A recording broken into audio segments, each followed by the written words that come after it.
It is both an honor and privilege to introduce a stalwart of the Indian Armed Forces, a leader whose illustrious career is defined by unwavering dedication, strategic acumen, and an indomitable spirit of service to the nation. Respected Lieutenant General S.P. Goswami, Ati Vishisht Seva Medal. A proud alumnus of the prestigious National Defence Academy, he was commissioned into the esteemed Army Air Defence in 1984 with a distinguished academic and military background. He has mastered his expertise through rigorous training at the Long Gunnery Staff Course in Air Defence, the Defence Service Staff College, the College of Defence Management, and the Indian Institute of Public Administration. His battlefield experience is a vast, as it is commendable having commanded an independent air defence troop as a part of the Indian peacekeeping force in Sri Lanka and later leading an air defence regiment and air defence brigade in Strike Corps. Beyond national borders, his strategic insight was recognized internationally as he served with distinction in Botswana as a part of the Indian Army training team. His operational excellence has also been demonstrated in some of the most challenging terrains, handling critical logistics in Nagaland and Jammu and Kashmir. A leader per excellence, he has held key appointments including Colonel Military Secretary of the Army Air Defence. He has served as the Director General and Senior Colonel Commandant of Corps Army Air Defence with an extraordinary legacy of courage, commitment, and command. He continues to shape the future of India's air defence capabilities. Ladies and gentlemen, let us extend a resounding welcome to a warrior, a strategist, and a visionary, Lieutenant General S.P. Goswami.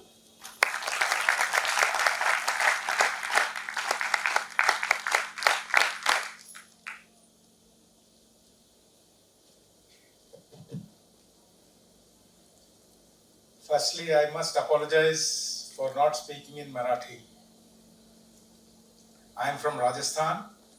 I was born in the fort of Chittorgarh. If any of you know the history of Chittorgarh, then you will understand. And I belong to Udaipur. I've studied in Chittorgarh in the Sainik School, like General Nimborkar in Satara Sainik School, and two of the alumni, rather including Ranjit, three of the other alumni of Sainik School Satara. So we have had a very straight-jacketed upbringing of Sainik School, NDA, IMA, and the Army. So precisely 40 years of experience as a commissioned officer and 50 years of staying away from home before I shifted to Pune for last 1.5 years after my retirement. Ranjit has told me to speak on the issue of scholar warrior. This warrior side, General Nimborkar has brought out very eminently from his own personal experiences, so I will restrict myself on that part and I will talk of the scholar part a little more. Just to touch upon the warrior part, warrior as is always been thought of, that military is all bronze and no brains, or little brains.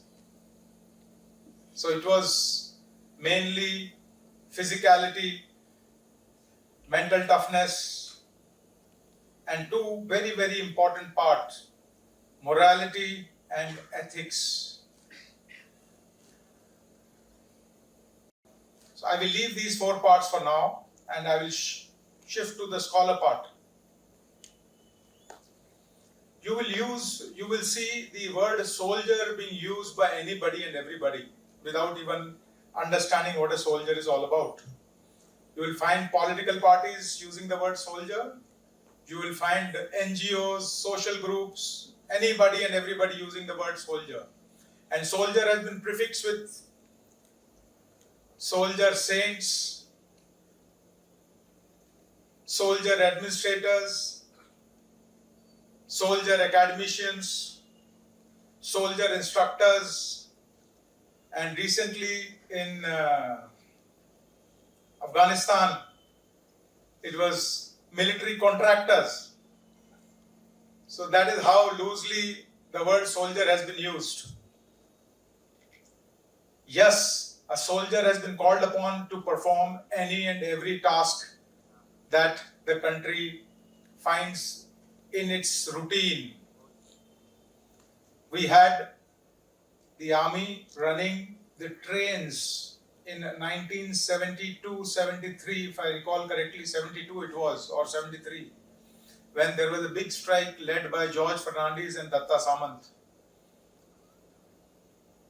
We had army administering the northern part of Sri Lanka. The town commandant Jaffna was a brigadier, serving brigadier of the Indian Army.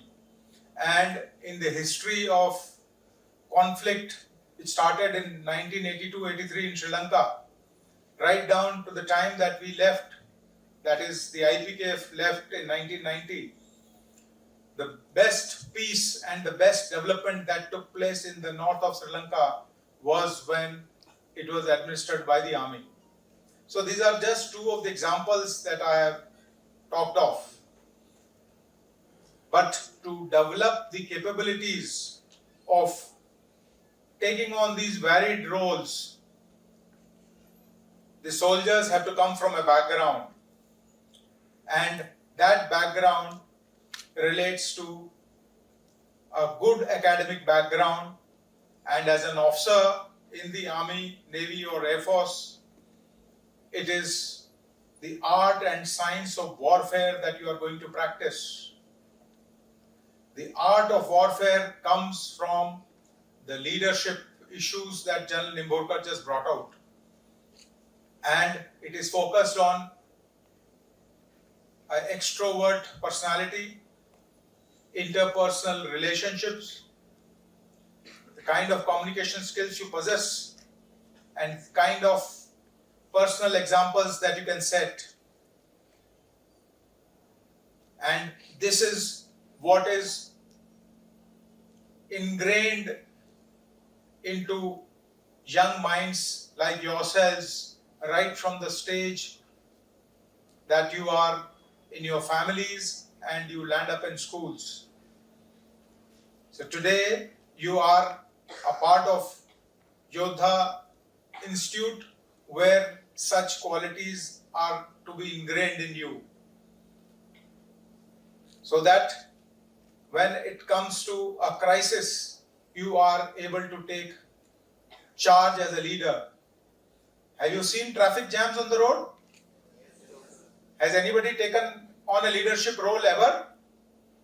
Or have waited on in the jams for 1 hour, 1.5 hours, because 4 people, they thought it right to just put their vehicles in such a manner that nobody moves?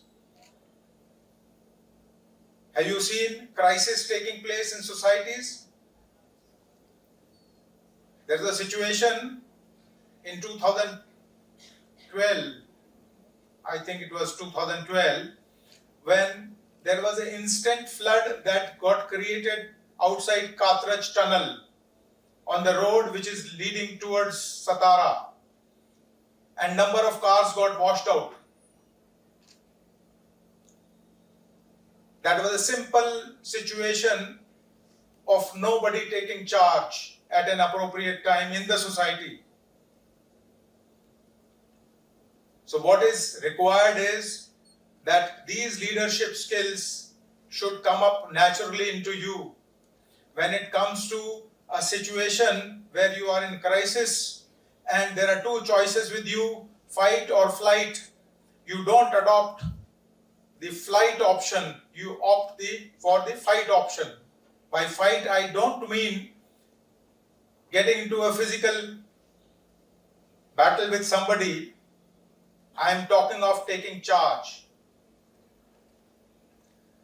So this is where the art of warfare capabilities, or the art side of the warfare, or the art side that a personality development program should put into you.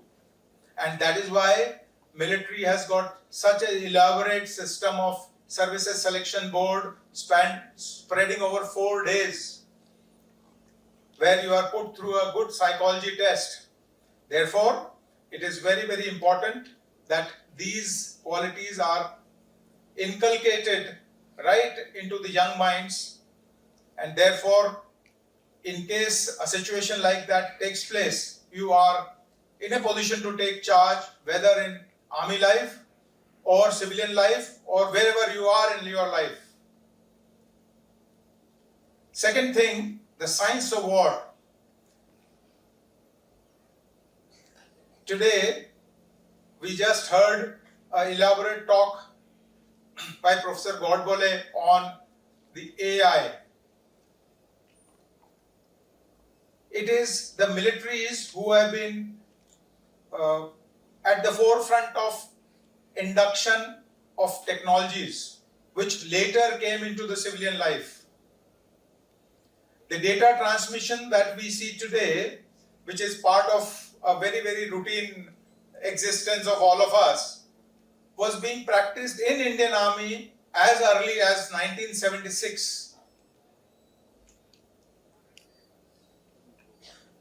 The communication technologies which are coming in now have been in practice with all of us since 1984-85 when we inducted the modern systems.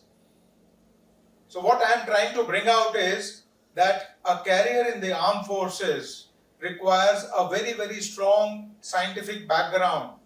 And today, with the unmanned systems coming all over, whether on ground or in air or in the water, the understanding of these systems and countering them is all a part of technology.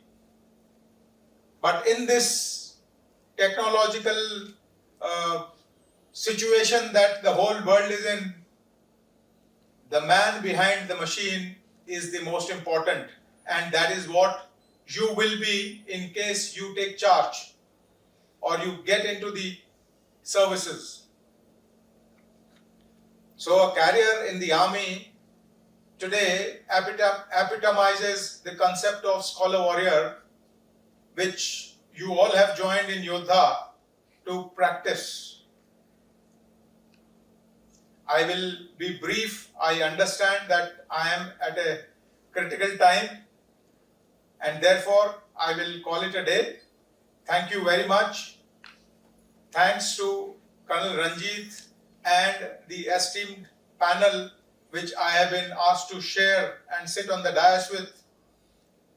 We have had a very, very good session, and I personally found it very enriching.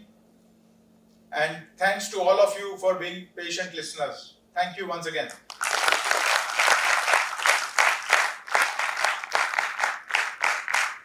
Thank you very much, sir. I would now like to request you to kindly unveil 4th campus of Yoddhaa, which is at FC Road.